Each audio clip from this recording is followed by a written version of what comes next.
In a work by David Allison, there was a very interesting discussion of three case studies using a diagram to discuss the issues of pastoral care and shifting understandings of one's identity. The first case study was that of a young woman who I believe was given the name Linda. I presume the names were probably changed for the protection of the anonymity of those involved. Linda was a 23-year-old woman who had recently gone through a tragic divorce and was in a psychiatric unit after having encountered terrible, terrible psychoses, a psychosis that had rendered her life filled with a lot of challenges. And as a result, there was a deep understanding on the part of those looking at her case study that a lot of this was created because of a separation that she had, not only from the idealized portrait of a marriage, but also too the loss of an idealized image of what it would be like to have a child. And so she had this idealized image of what these things could have been like, and now they are utterly shattered, and there's the possibility of returning back home with her family and coping with that. And Linda's spirituality was very existential and transcendent, with a lot of focus on the nature of God. She was someone who spoke of a relationship with God, according to the case study, and would speak of the Lord through sharing hymns with fellow uh, members in the psychiatric ward. And there were two other case studies. The other was of an individual by the name of Dani. And Dani was a little less spiritual, a little less existential in his concerns, more practical. After a traumatic brain injury, his anxiety was about being separated from his son as a single parent that he needed to take care of. And the third individual, Tommy, who had recently gone through divorce in our case study, is, according to the author here, filled with optimism externally, manifestly, but in a latent sense, filled with seemingly many anxieties going into his surgery. So, why is this under the understanding of identity? Well, it's clear that Linda had an idealized identity that was shattered by this harsh experience, and she needed to grow in the idea of acceptance. We see in the life of Dani a need to also grow, although the author didn't directly mention this, in a kind of sense of acceptance of the current situation of separation and how that might be bridged with his son very soon. And one could argue, even in the situation with Tom, when he was filled with this kind of optimism going into the surgery, there might be a sense in which there is, and the author didn't mention this directly, I'm just offering my own interpretation here, a sense in which there is a healthy sense of looking with hope towards the future, but there could be a sense in which one is trying to paint over or gloss over a current issue. And if that is indeed the case through deep discerning, there might be a sense in which there is also a lack of acceptance of what is taking place and the reality of the suffering involved.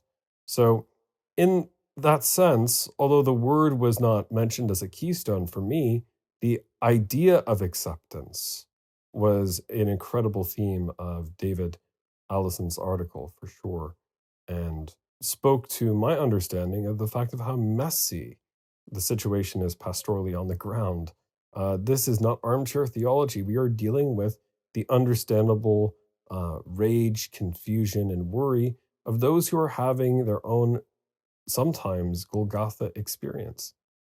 And this was also brought out into the open by Linda Rieg's article on rehabilitation, where Linda Rieg was saying, well, nurses need to have this spiritual training for those in rehabilitation programs because whether they follow, she divides people into a theistic or naturalistic category model.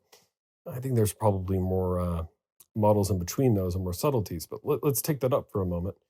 She points out that, naturally, after a traumatic experience in which there is the loss of an ability or the trauma of surgery, there can be this overwhelming sense where there will be at times rage and confusion and sort of a kind of need to transition into the identity of now coping with a lifelong illness or a lifelong physical challenge or some other aspect of their life that they need to now find accompaniment. And of course, there are no assumptions based off of a religious label. There is a distinction between religious denominational identity and one's actual practical spirituality in Reeg's work as well. So these are all points that stuck out to me profoundly because they illustrate on my end the concept that one's identity is truly challenged, is truly brought into real light, per se, when one is like Jacob in the book of Genesis, who is spending the night near the River Jordan, awaiting uh, a reunion with his brother Esau.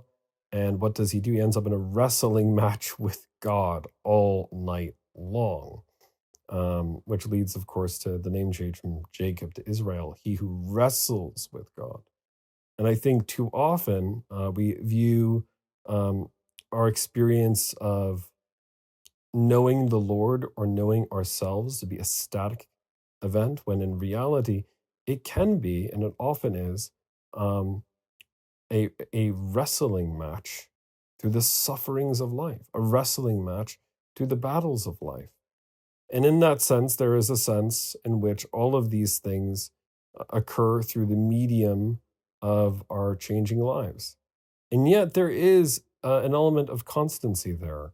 We know that we are beloved children of God, made in the image and likeness of God. From a Christian point of view, I would argue that God gave his life for us on the cross precisely indicating the kind of radical solidarity and identification with our suffering. It is God himself who says on the cross, my God, why have you forsaken me?"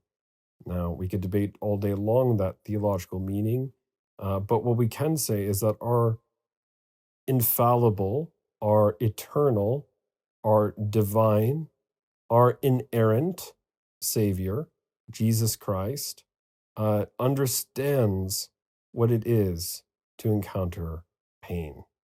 Our God is a God who bleeds. And in that sense, this sense of accompaniment that I've discerned in these readings is profoundly helpful and is certainly going to be assisting me as I prepare for uh, programs such as clinical pastoral educational programs, which I'll have to do for seminary. So, very excited.